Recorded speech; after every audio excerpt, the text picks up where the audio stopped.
Bilis! Yun yung pinakamalakas na lindol na na-experience ko dito sa buong mundo. Ayan, nakaapak pa si Bebe. Sobrang nakakatakot. Hindi ko alam kung normal lang yun dito sa Taiwan, pero grabe, sobrang lakas. Niyugyug talaga ako ng bonggang-bongga.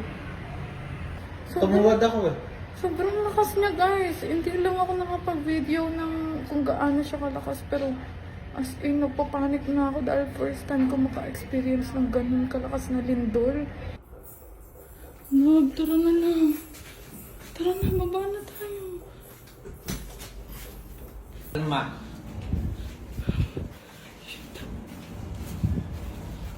Kita niyo ba? Grabe guys, ayan na naman. Ayoko na, uwi na tayo.